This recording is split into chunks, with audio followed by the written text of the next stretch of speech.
Good morning or good afternoon, everybody. Let's welcome everyone to the September SLA CI Community webinar featuring Richard Caldwell. Today, we're going to be talking about a practical approach to determining the strategic pricing of your competitors.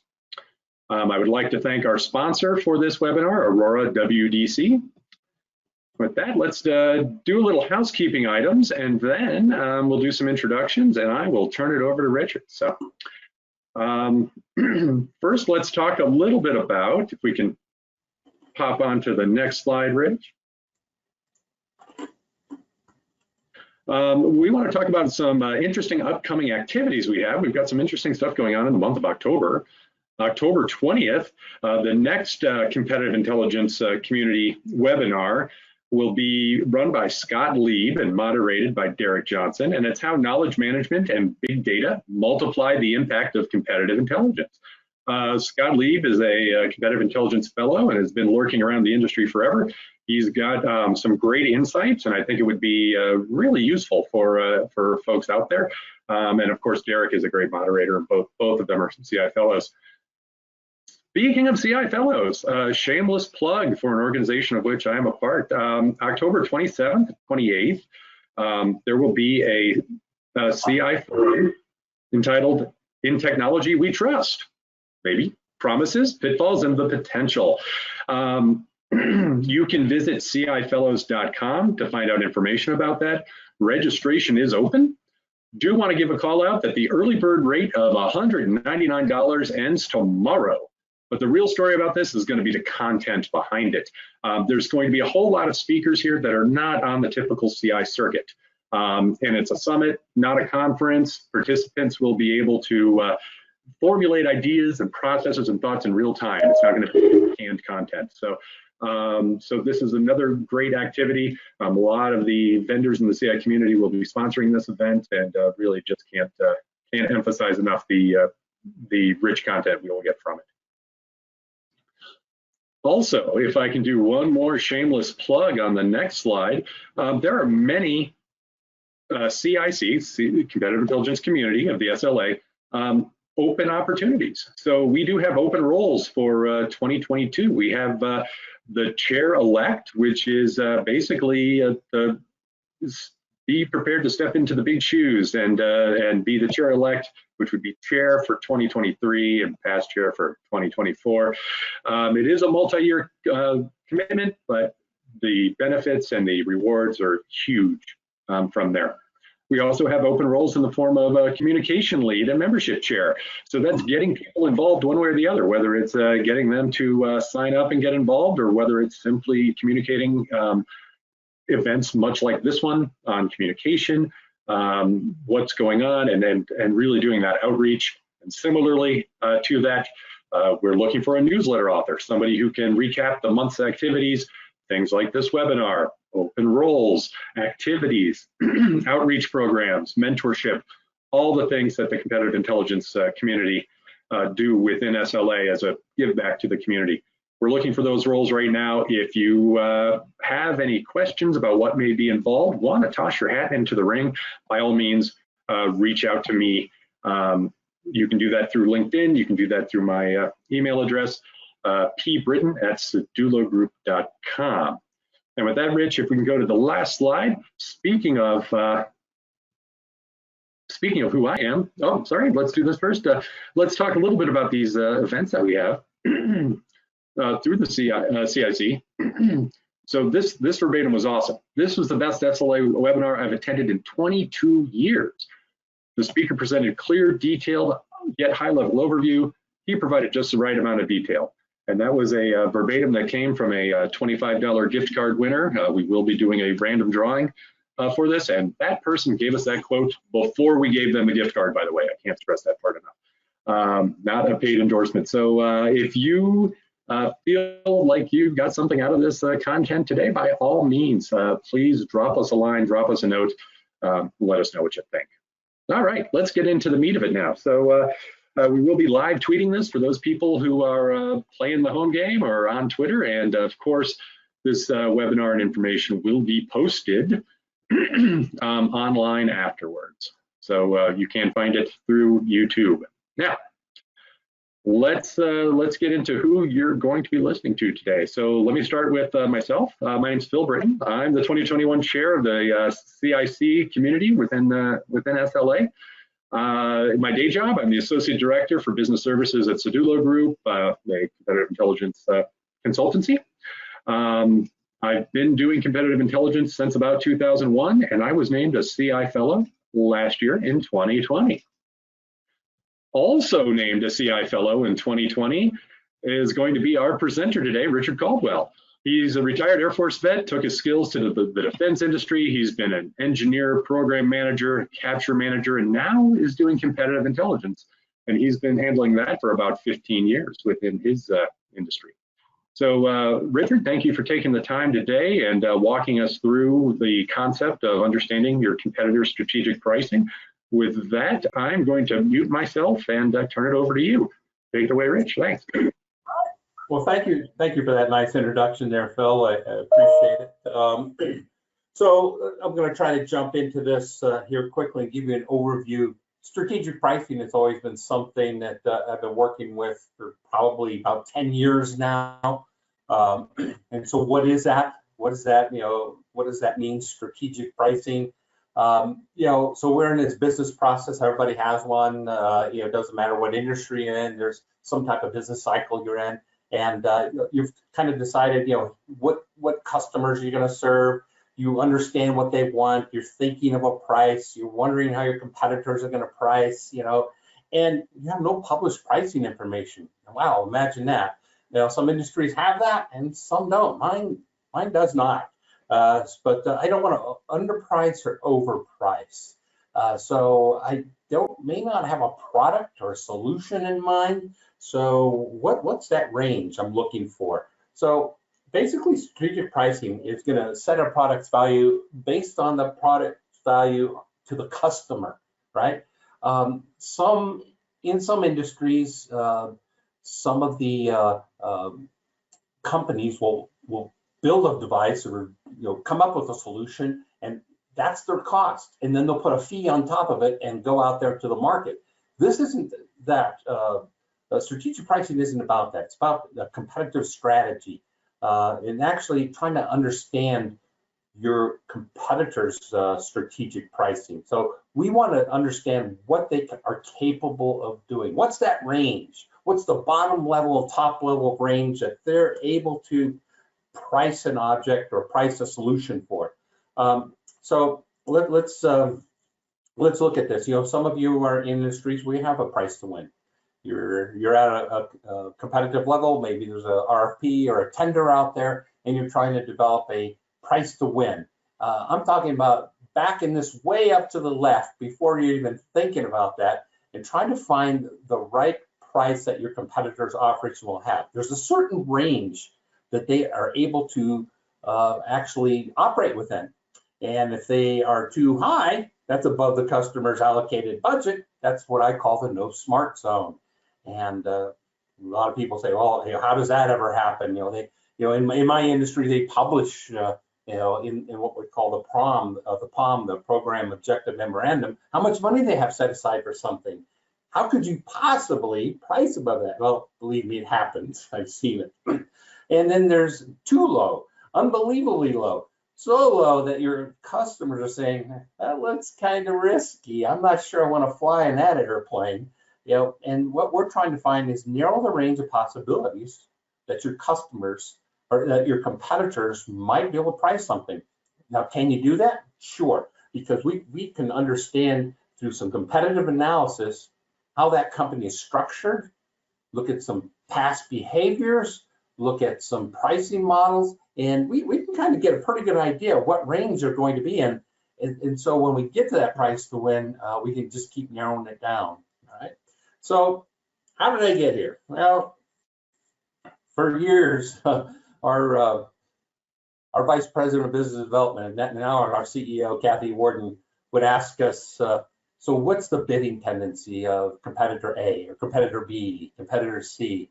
And I said, well, that's a good question. And so she really wanted to know. So we tried to go out there and find out what bidding tendencies our competitors were. Yeah, and we had a kind of an idea, working with them, if they were high price, if they're low price, if they're aggressive. But you wanted something more than that. So I did the exhaustive search, or maybe exhaustive, and looked at, somebody's had to figure this out. Looked at a lot of academic papers out there, and all these things that you see here are the things that I came up with. I looked at them. They all made perfect sense. The only problem is you needed a database of previous bids. Well, in my industry, they don't publish that. They may have 15 companies bidding on a particular solution, and once they select a winner, I don't get that bidding information. All I get was award price, and that's not even the bid of that competitor. I did plug a lot of these things into spreadsheets. I played with them. I looked at a lot of past losses and wins, and they made sense. They worked, but I don't have the data, so that didn't work for me.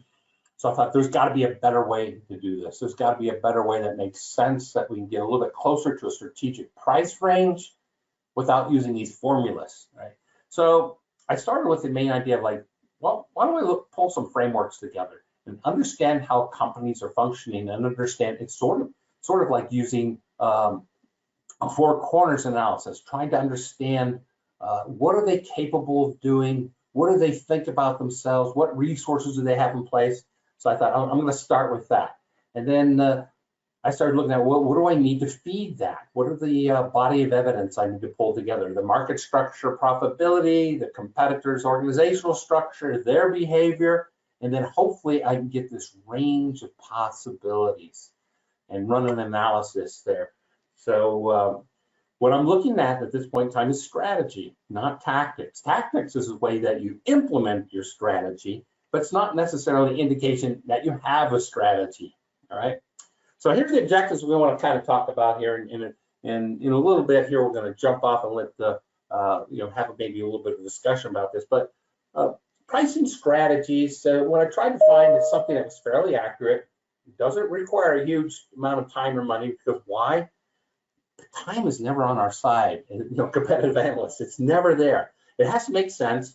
It has to have the potential of determining our own strategic direction. So in a lot of cases, when we do competitive intelligence, we're also offering up hidden learning objectives for our own people, saying, see how this competitor is doing this? Maybe we should be doing that.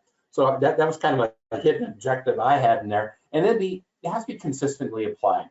If you're not consistently applying something and coming up with consistent results, the level of confidence of leadership drops dramatically. So let's talk a little bit more about strategy and where I got this stuff from. So in all my research that I came across, I kind of fell back on two masters. The one on the right you probably know about, you're right, Michael Porter. All right, he talks about robust strategies and trade-offs and value chain, and there's a lot of good information in there and a lot of good models that we can use from Michael Porter. The other gentleman that I found out about was Dr. Thomas Nagle. He was the founder of Strategic Pricing Group. He's senior advisor at the Monitor Group at Deloitte. He wrote the textbook on strategic pricing. In fact, his textbook's out there and used in a lot of MBA economic programs. So I went out there and bought his book and cut through that, and it made a lot of sense to me. It wasn't immediately practical, but it made a lot of sense to me. And so I thought, if I can just kind of combine the two ideas here, I think I might have a framework for approaching this. So what you need to know, nothing is perfect, so make the best of what you have. Isn't that the case in everything in CI? You're never going to get 100% intelligence. There's always going to be a degree there you have to work with. So what I found out is not all companies have a strategy. In fact, many don't. And some of them will state that they have a strategy and they don't even follow their own strategy. So that's a factor that I would have to deal with. So what I wanted to do is say, well, I know how to do CI work. I need to go out and build a body of evidence to support, what's their decision, what goes behind them making a competitive pricing strategy. And one of the indicators I look at, see if they have a strategy in the first place. If you look at their annual reports, companies will say, here's our strategy. I mean, they have to tell Wall Street something, and they can't lie to them. But are those useful? They're very high level. We want to corner the market on this. Oh, that's not a strategy. That's an objective. So you have to really look at that with a fine-tooth comb. And then you have to look at how well they actually executing their strategy. Once you find out they have one, are they even executing it? Big organizations like mine, we may have a great strategy, but we have a lot of people here too, and trying to get everybody marched to the same beat doesn't always happen, right? And then we like to look at their behavior. What is their behavior? What are they actually doing? And the best time to look for that, the best time to find out about a strategy is after something happens in the market, a market shock. Look very closely at your competitors. Are they reacting, or do they have a plan ready to go? If they're just reacting, chances are they don't have a strategy. If they have a plan that they're implementing, they probably have a good solid one in place. So foundations for assessment. Rich, if I can jump in real quick. I think what you just said there is phenomenally important. In fact, in a previous life of mine, when I worked for a major electronics retailer, we used to call it strategy to execution all the time. We'd listen to the quarterly conference calls, just like you said, and we'd hear what they said the strategy was, and then we would visit the stores, or in this case, obviously not everybody can go into a competitor's place of business, but we would look at behaviors and we would see, are they actually executing what happened? Now, in our world, talking to salespeople or talking to their customers or talking to engineers, you may not get what the boardroom is thinking, but if you hear the same phrases and the same drive, that tells you that strategy is actually pretty applied throughout the company, and it is that sort of North Star and that one goal. The other thing I would also stress, and I'm sure you'll talk a little bit about this, is figure out how people are paid. If they're being paid in a way that emphasizes and reinforces that strategy, then the company is not just putting out those platitudes to Wall Street, that they're literally putting their money where their mouth is on this one. So I think that strategy to execution thing that you just brought up cannot be overstated. Yep, and I accidentally hit a slide here, but sorry about that. Yeah, so I get that information a lot of times from trade shows. Maybe I can't go into a competitor's showroom. It's hard to do that. Let's go look at General Dynamics tank today. It's not there, right? So you go to the trade shows and you see what they're doing. So this is where the fusion for me came together. In fact, when I read through Nagle stuff, he often referred to Porter, and they had the same idea. Really what we want to do is price at what the customer values, right? If you can do that, that's 90% of this. Price at what the customer values. And if you can understand what your competitors are doing, are they pricing at the value of the customer wants, or are they just building the product and trying to sell it to them? There's a big difference there. And I've been on both ends of that for my own company. So, Porter talks about, way to deliver value, way to outperform is creating comparable value at a lower cost. Makes sense, right? Nagle, you start strategic pricing early. And that makes sense too. If you don't start early, what do you end up doing? You're selling what's off the shelf. Can you strategically price something you already had?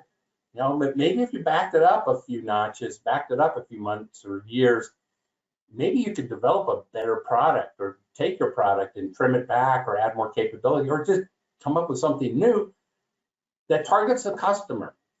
So you want to deliver the value the customer wants and no more, all right? Because they're not going to pay for extra value that they don't want. If it doesn't give them something that they're not interested in, they're not going to pay for it. And then you use pricing tactics to implement your strategy. But like I said before, just because there's evidence of pricing tactics doesn't mean you might have a strategy. It could be used as a reactionary form to a market shock. And finally, all successful pricing strategies have one thing in common: value-based, proactive, and profit-driven. Those may sound like platitudes, but they're actually key indicators. Look at your competitors, right? is this value-based? In other words, is this providing the value the customer wants, or is this just something they're trying to sell to them? Are they proactive about this? Are they out ahead of the game? Is it profit-driven? Are they trying to get profit, or are they trying to go after more market share? So those are kind of indicators you want to look at. So typically, the way organizations have done pricing, in fact, the bigger, the more cogs in the wheel. They think about, well, here's the value we want to generate. We're going to do some R&D. We're going to do some selling. So here's all of our, cost figures come up first. We're cost-based. So let's, here's what it's going to cost. And now let's crank in some operational efficiencies to drive our costs down. And now we have some strategic conditions that we need to, work about. How are we going to beat this competitor? What market we want to be in? What's the market conditions? And all this stuff. It is very complex. And in the end, most companies, are tied up with all that decision process. They never really come up with a good strategy. So they implement tactics, bundling, fencing, pricing wars, penetration, pricing, all these things that you see here on the right. Nagle goes through those in detail. But he does one thing at the very beginning. He says, just implementing one of these without thinking about the impact of the market will probably hurt you more than help you at the end. So if you drop your prices today to gain more market, it'll probably come back and bite you. And he gives examples of that. So here's the thing that I kind of centered on, Business 101. Successful companies do this, and I didn't steal, I didn't come up with this. I kind of borrowed it from Porter and Nagle. They focus activities on profitability. Profitability. Profitability doesn't mean more revenue. Profitability means making the most money off of what you already have. Unsuccessful companies think, I just have to lower my price. I got to just lower my price to beat my competitors.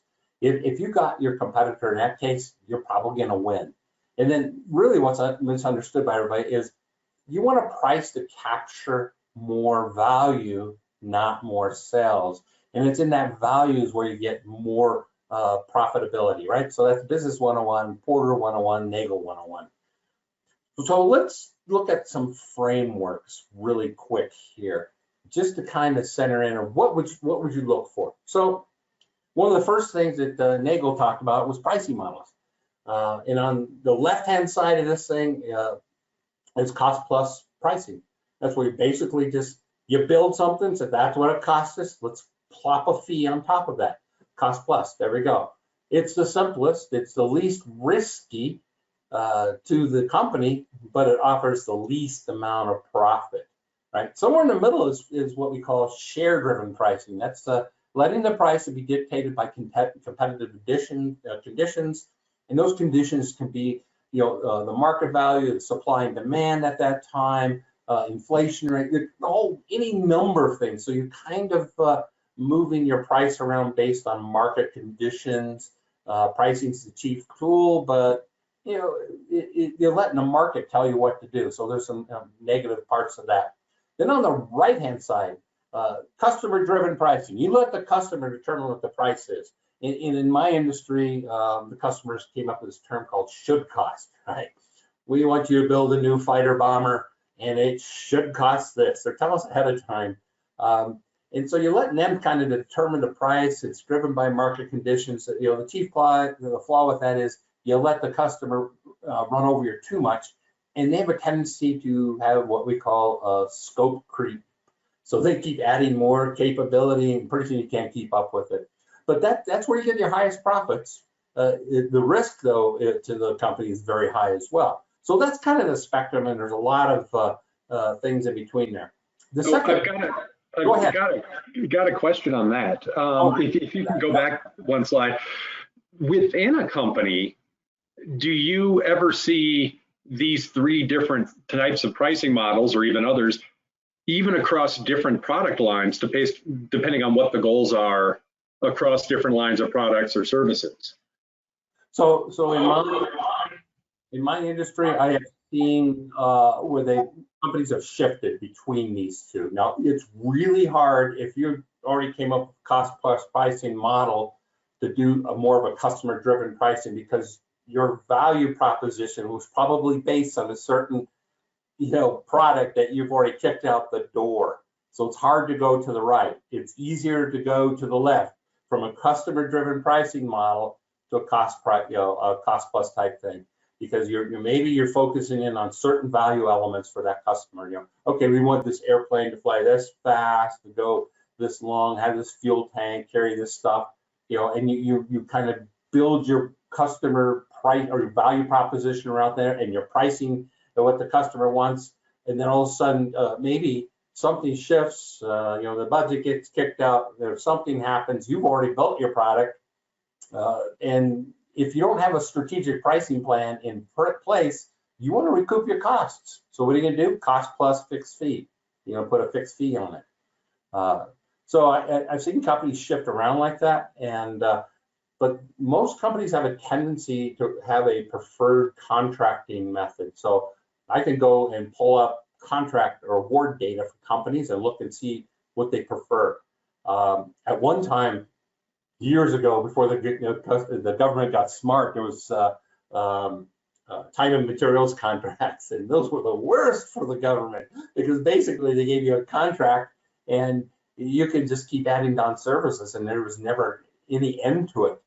You don't see those very much anymore, but you'll see firm fixed price models, you see cost plus fixed incentive fees, there's all types of stuff, at least in my industry. I hope that kind of answers it.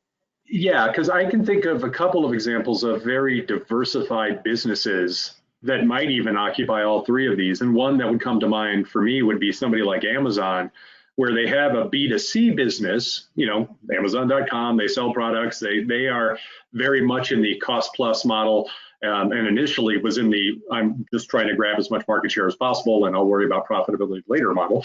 But yet when you layer on their diversified businesses, when it comes to warehousing, when it comes to fulfillment, even it comes to web hosting, like Amazon Web Services, based on what line of business they're in, they can be in all three of these spaces, based on not only the different customers in a B2B role versus B2C, but also just based on their goals for that business. Are they trying to grow it? Are they trying to maintain it? Are they trying to squeeze out other competitors?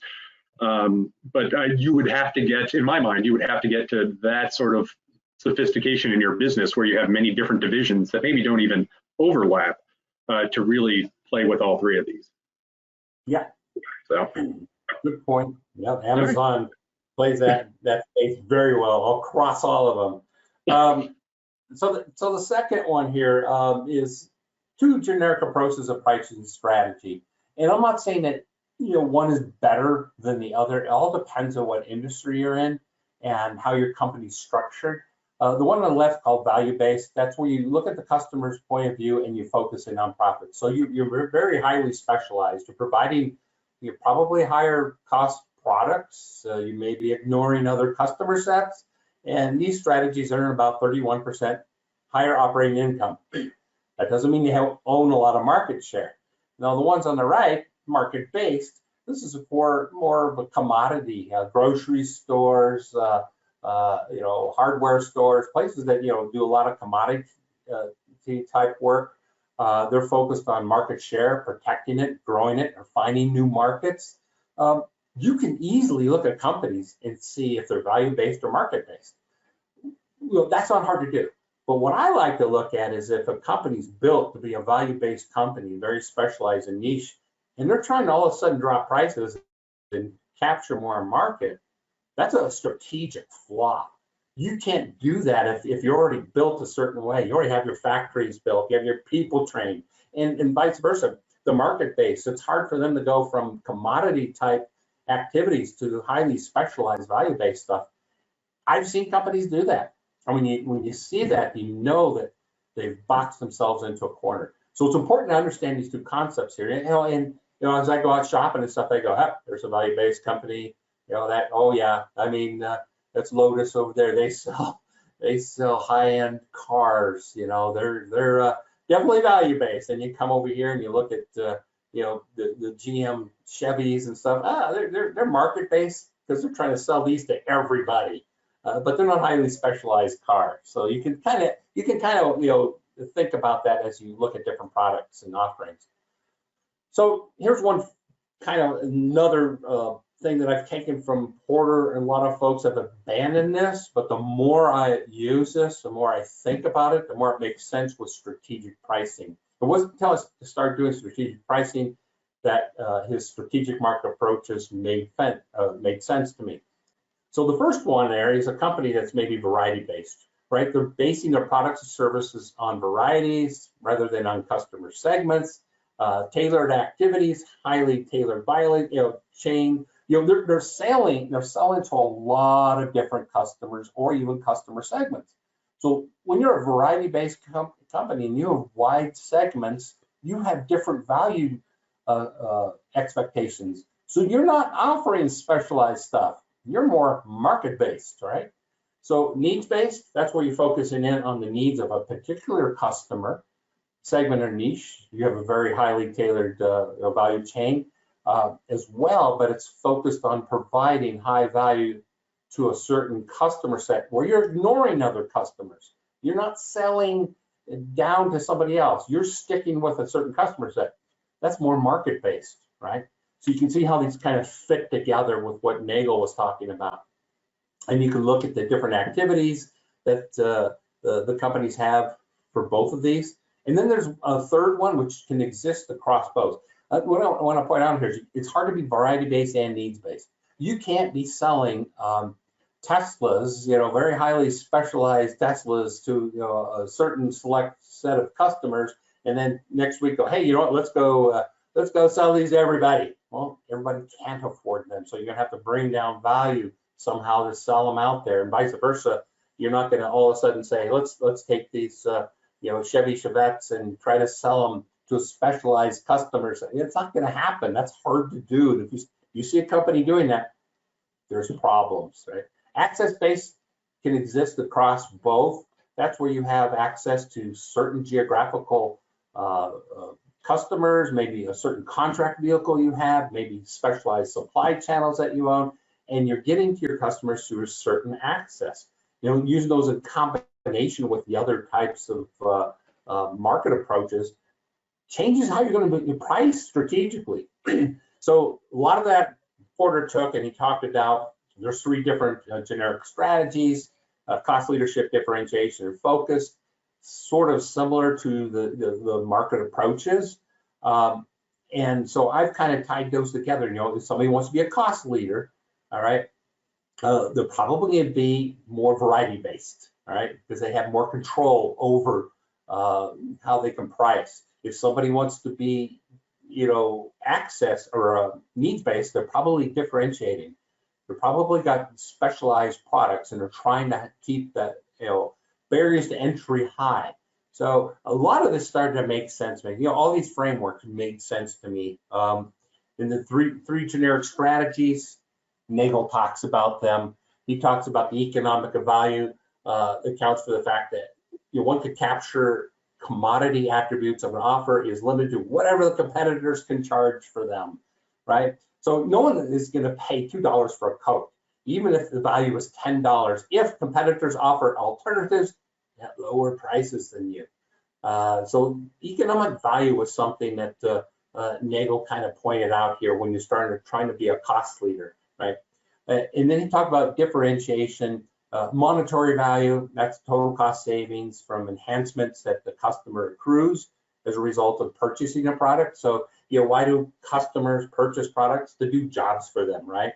And then there's a psychological value. It refers to the many ways that a product creates satisfaction to the customer. It may not provide any value at all, but you know what? I got the latest iPhone 13, and there's a psychological value to that. And all those kind of play into this a little bit. So the bottom line is that the value depends on the alternatives that the customer has available to them. All right. So that's where you have to kind of do your Porter's 5 forces and understand how many rivals are there. I love this example. And one thing that I've used examples just like this from real life, back to your $2 Coke, is if you think about like Target and Walmart, for instance, we have 2 big box retailers. Their product overlap in the categories they sell is roughly 99%. If Target sold snow tires and shotguns, it'd be about 100%.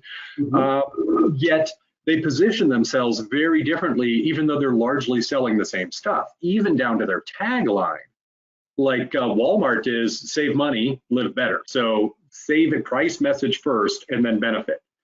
Target is expect more, pay less. So the pricing message comes second in Target's tagline. And it's a subtle difference, but yet these two retailers that on paper look almost identical have been able to differentiate themselves from one another to the point that we as consumers have very clear preconceived notions about what you expect when you walk into a Target store versus what you expect when you walk into a Walmart store. So that's just one example that came to mind as you were talking about this, that perhaps some of our audience here can relate to in their everyday lives. So this is great. Yeah.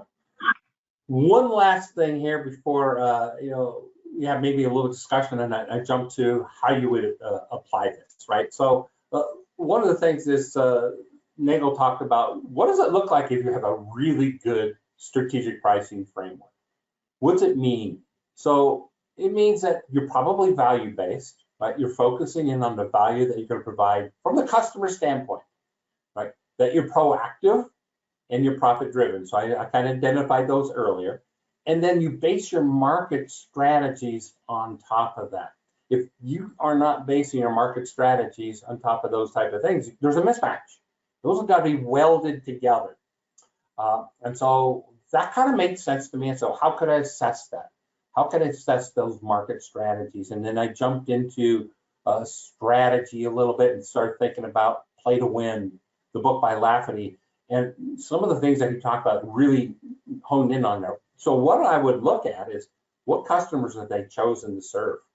Are they serving a wide variety of customers, or are they centering in on a niche set? That's going to tell you if they're value-based, if they are needs-based, and how they're going to approach that market. And what needs are they trying to serve? Are they trying to serve everything for those customers? Are they trying to go out there and do everything? Or are they going to do a threshold level? Are they coming in at threshold level and then they figure I'm going to build capability over a period of time and get more money out of them? Or are they coming in at the top objective level? And if they're overshooting and oversatisfying, but guess what? No one's going to pay for that. So I look at the needs, and then I look at the relative price. Maybe I'll go back and look at the contract and say, well, what did they sell this at? Was this a $10 million radar or a $55 million radar? What's the difference in the performance levels? What were they offering different between these two? What's the relative price? And what value proposition were they trying to build that on? So kind of looking a little bit into some diagnostics here, right? So that's kind of a good reference architecture. So before I jump into how we apply those, any comments from you, Phil, on? Yeah, this is, I mean, as you talk through these and you put sort of the science and the analysis behind it, there are just so many examples of this. You go back to the Tesla versus Chevy, and before we started the conference or the webinar today, Eric Johnson and I were talking about watches, and watches are a great example. I can buy a $10 Timex that is more accurate than a $30,000 Rolex, but there's a very different value proposition there as to what I need. And even for me as a bit of a watch snob, you know what? I have a ton of watches that are cheap and cheerful that I don't mind taking in the garage and banging them up, or if I'm, doing something where the watch could be damaged, we'll do it. But if I'm going to somebody's wedding, I'm going to wear a very different watch than the $10 digital Casio. So it's so even with consumers, you may have a different needs from time to time for the same product. So that's, back to your $50,000 or your $50 million radar versus a $15 million radar. You may have a need for both, just in different applications. Not that many of our listeners are going to be buying radars, but it's the same theory. It's based on what are you trying to do with this product?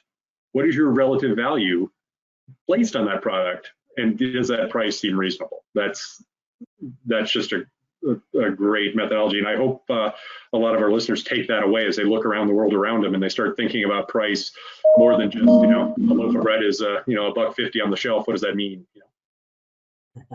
So I'm surprised that anybody, you had the $10 Casio as well. Those were really popular for a period of time. They're not around anymore. There's some, you would be surprised how many people love those things. Yeah, now you just ask Siri, you know. So just two quick kind of summaries here. You know, this is kind of where I pulled this framework where everything was at play, where I look at the customers, what's the needs and what's the relative price. That's kind of a reference where everything kind of pulled things together for me, you know, and kind of gave me an idea of what to look at. And then the second thing here is, you know, when I'm starting to look at a competitor, I try to think about their pricing models, try to pull up some data, you know, what kind of contracts were they awarded? What do they seem to like and shy away from? What are their approaches? What's their portfolio? How are they organized? There's a great book out there that talks about organizational behavior. Still a good one, The Fifth Discipline by Peter Senge. And if you look in there, he has a lot of good points about, you know, structure drives behavior. So look at a competitor and see how they're structured. That's going to drive how they're going to operate, regardless of what they print on the wall and say, here's our culture and here's our mission. Look how they're, you know, organized. 3 generic approaches, take a look at that. Then I look at the pillars, and then how do I make this all work, right? So simple rules for strategic pricing assessments. You know, all that stuff before to the left is kind of conceptual. So what do I assess? When I'm looking at a strategy or a competitor for the strategic pricing, I look at their industry structure. And then I look at their positioning within that industry, and I look at their behavior. And what I like to do is build a body of evidence. You know, like I said, time is never on our side. So I try to build enough to substantiate what I'm looking at, but no more than that, because you can go down the rabbit hole pretty quickly, you know, looking at things like, well, that's interesting, but, you know, time is always an element. Look for alignment too. Is there a mismatch? You know, is this company that's selling you know, gold Rolex watches, why did they jump and start selling Timexes? That doesn't make sense. That ruins their branding. You know, so I look for that type of mismatch, right? And then I look at their approaches. Pricing strategy follows competitive strategy. Their approaches, their strategies, their segment changes are not all mutually exclusive. So you'll look at what they're doing because they have to meld together.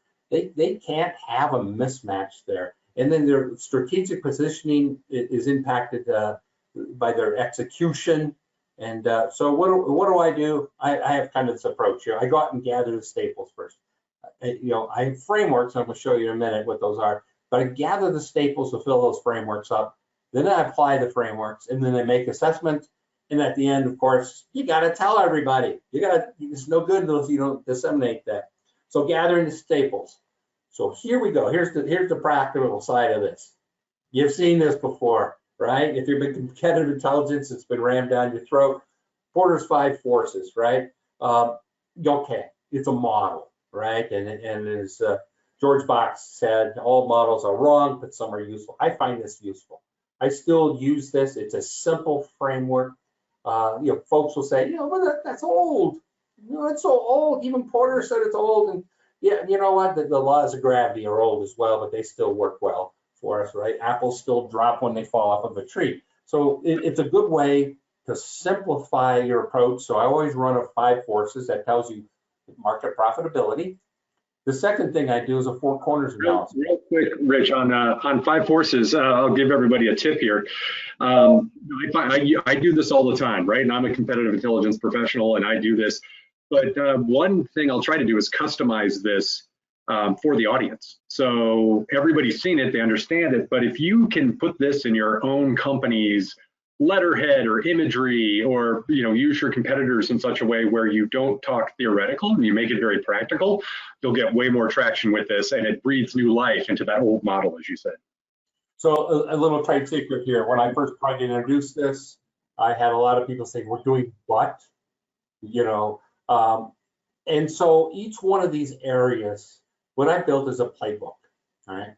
And I go to a threat of new entrants, and I do a question and answer type thing with the team to determine what the threat of new entrants are.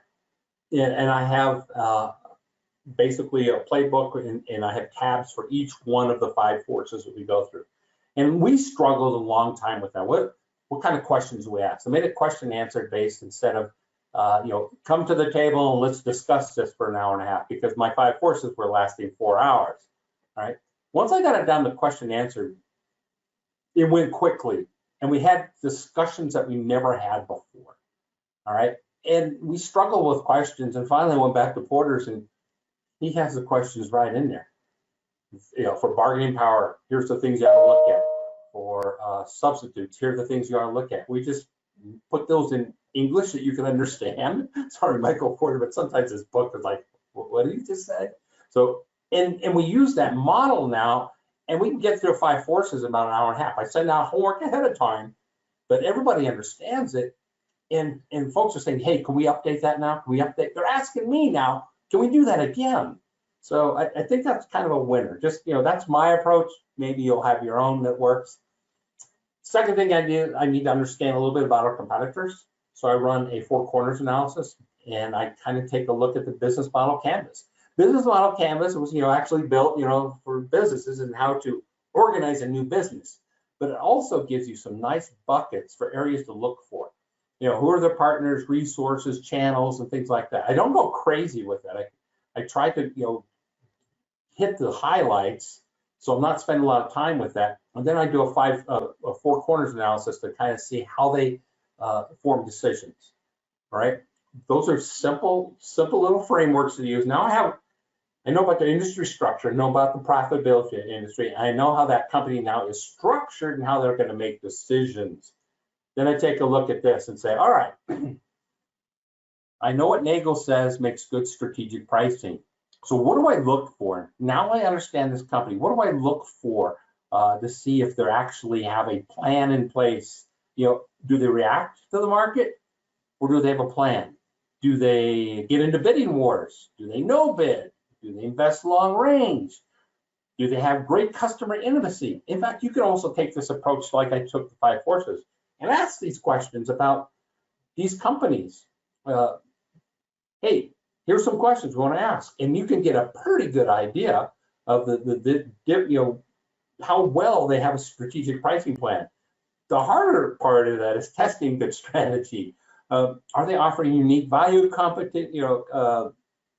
propositions? Are they differentiating? Are they tailored value chain?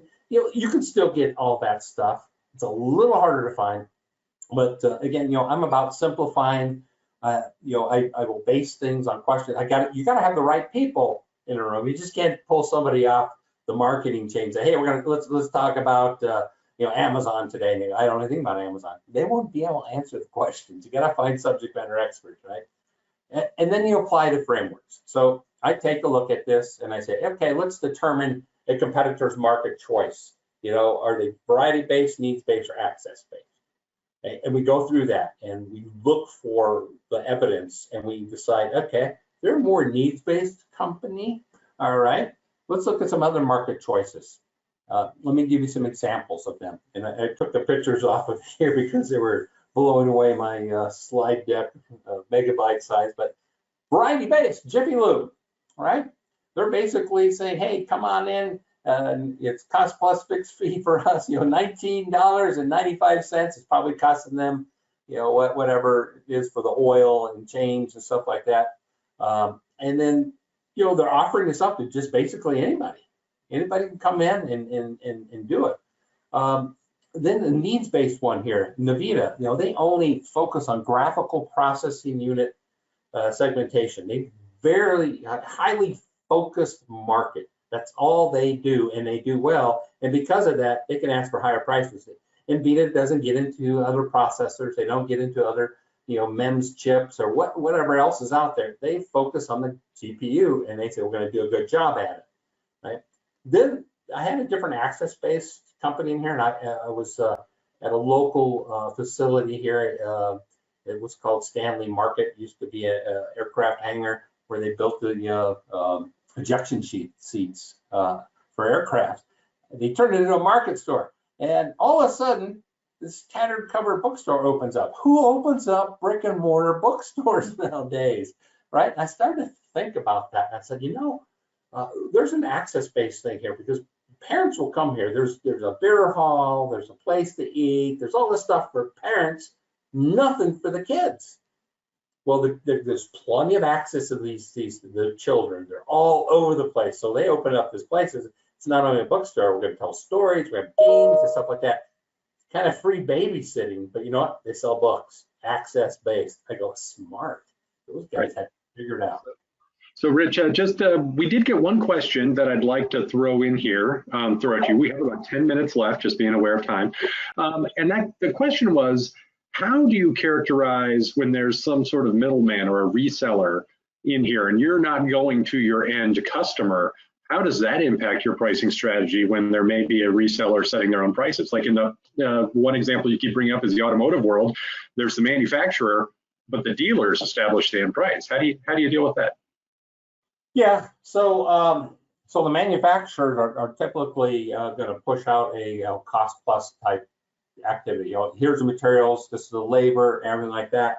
The dealers have more of a flexibility in how they sell, so their pricing models probably going to be differently. So they're at a different end of the supply chain. They're not the OEM providers. They're almost like a secondary market. But so they're going to be playing more in market conditions type work. So dealers have a lot of flexibility. That's why you go to different dealers, and what are they doing? They're trying to sell all different types of features and bundles and insurance packages and financing models because that's how they're going to make their money. They have to buy those cars, and they buy it at a fixed price from the dealership. So when you have a reseller, there's a lot of different things that go on there. In the electronics market, we have what we call value-added resellers, and they're not OEMs, but what they'll do is they'll go out and buy large quantities of capabilities, computers, chips, monitors, whatever, and they offer those at a discount because they volume buy.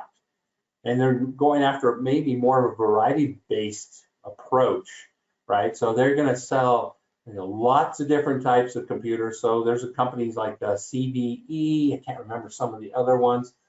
They're big value-added resellers, right? And so their pricing strategy is completely different. They're more into making their money off of volume sales, maybe additional features, maybe that all wanted warranty, extended warranty, and things like that.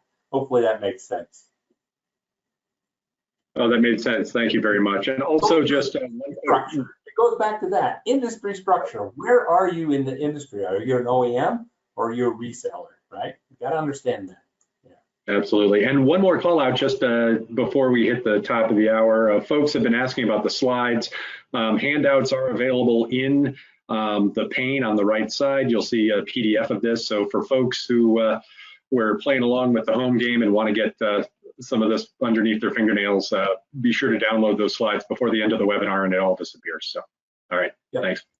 So I'm going to jump to kind of here towards the end to kind of give you an example of something. So I thought I need an example of what's a market-based versus a value-based, and what's the different approaches and the structures of companies. So I went out and looked and found two wardrobes that were nearly identical in size and shape and function.